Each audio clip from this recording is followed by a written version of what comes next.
menarik apa yang Anda saksikan dalam video tersebut? Kalau saya lebih tertarik di apa yang Hajar Dewantara filosofis dari Hajar Dewantara. Jadi kan mungkin sampai saat ini filosofis itu belum bisa diterapkan secara maksimal. Jadi dari perubahan tentang pendidikan, 3 filosofis perubahan tadi, ada keadaan, prinsip perubahan, serta ada olahraga kasa dan rasa, itu sampai sekarang mungkin belum bisa dilaksanakan secara maksimal. Jadi masih banyak PR untuk para pendidik untuk bisa mengaplikasikannya di satuan pendidikan. Ini belum bisa sepenuhnya jalankan. Terima kasih Pak Bobi, tepuk tangan untuk Pak Bobi. Jadi menurut Pak Bobi, dari video itu sebetulnya Pak, cuma aplikasi di saat sekarang belum sepenuhnya. Nanti mudah-mudahan setelah CDP ini bisa mengaplikasikan Pak. Terkait dengan tadi ya, ada kodrat alam, kodrat zaman, ya itu kita bisa melihat. Oke Bapak mau silakan. Terima kasih Pak. Ini memang sangat tertarik ya, tentang Hajar Dewantara 1922.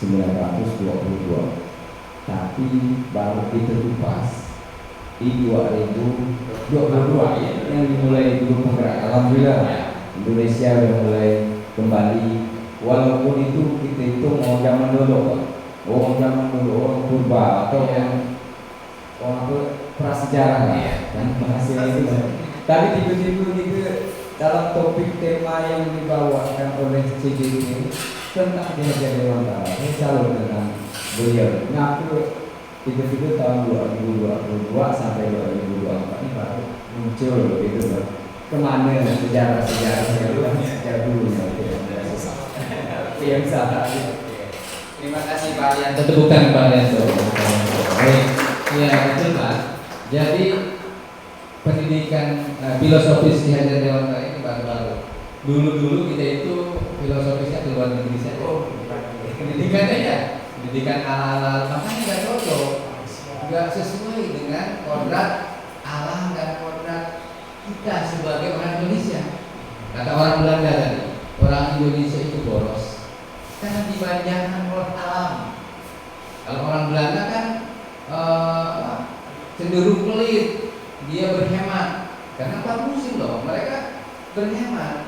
Oh, untuk musim depan nggak bisa tanam nih, ya.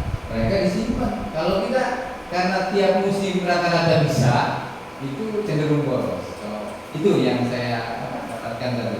Ada lagi, Bapak boleh? Nggak ada, oke, nggak apa-apa. Oke, silakan Pak.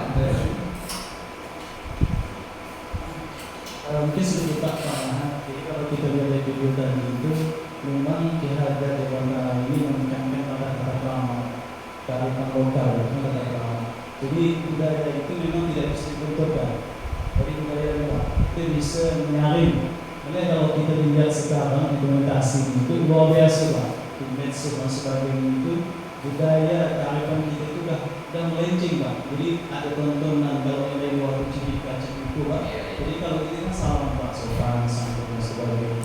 Terus guru itu memang harus dituntut inovatif.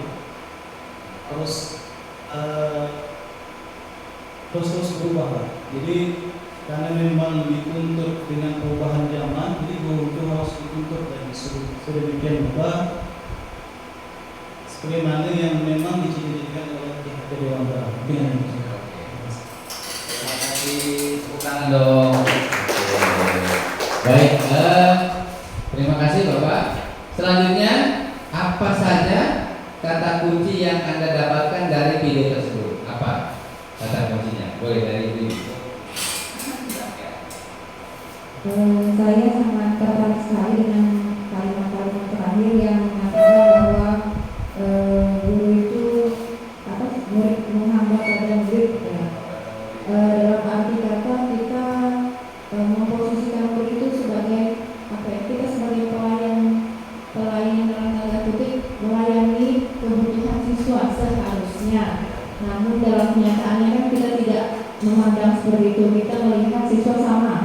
kita tidak melihat perbedaan. Kadang-kadang siswa yang aktif kita layani, tapi dalam kelas maksudnya kita samakan semua harus belajar visual. Anak yang sebenarnya suka kegiatan yang bersifat yang suka audio kita layani dengan kegiatan yang punya visual juga. Jadi belum ada belum terlaksana dengan baik untuk melayani murid seperti itu. Itu yang sebenarnya harus kita laksanakan di dalam kelas. Baik, terima kasih Bu Retno ya. Baik, jadi kalimat atau kata kuncinya menambah pada murid.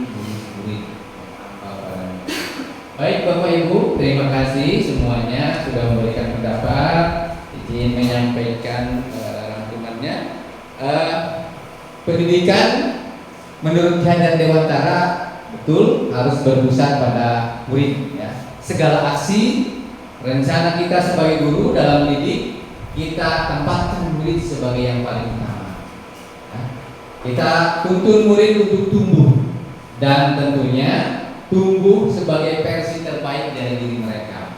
Tumbuhkanlah padi layaknya sebagai padi, bukan sebagai tanaman jagung. Jadi maksudnya di sini ketika kita ada di alam pertanian, ya kondisi keadaannya seperti itu. Jadi kita jangan memaksakan anak kita boleh belajar yang lain, tapi kodrat dia sebagai orang pertanian, tapi tidak menuntut untuk belajar yang lain. Mungkin Bapak Ibu bisa perdalam dengan membaca buku. Seperti apa pendidikan yang berpusat pada murid itu? Seperti apa? Seperti filosofi padi. Padi itu contoh begini. Ketika menanam padi, petani itu padi itu misalnya diberikan benih yang bagus nih, dua-duanya ke petani A dan petani B. Tapi petani A tidak merawat, petani B merawat dengan baik. Bagaimana pertumbuhan kedua padi? Berbeda tidak? Ya pasti berbeda. Ketika merawat dengan baik, meskipun kedua-duanya benihnya bagus, tapi kalau tidak dirawat dengan baik, kemungkinan salah satu akan berbeda. Walaupun sumbernya kayak siswa kita, sumbernya sama-sama pintar, tapi perawatan yang ada, jangan ke ini ya, maksudnya gini, ada dua siswa, yang satu ke sekolah A, satu ke sekolah B. Di sekolah A, siswa inputnya sama, siswanya pintar semua. Nah, ketika di sekolah A dia dirawat dengan baik, di sekolah B dia kurang dirawat dengan baik, pasti pertumbuhannya akan berbeda, walaupun sama inputnya. Begitupun dengan filosofi padi, seperti padi tadi. Padi akan tetap menjadi padi, tumbuhnya jagung tetap akan menjadi jagung. Tapi si padi ini kalau dirawat dengan baik, dia akan menjadi versi terbaiknya. Selanjutnya, Bapak Ibu, untuk memperdalam pengetahuan Bapak Ibu, silakan Bapak Ibu untuk membuka modul 1.1 Dasar-dasar pendidikan Ki Hajar Dewantara. Silakan untuk membaca 15 menit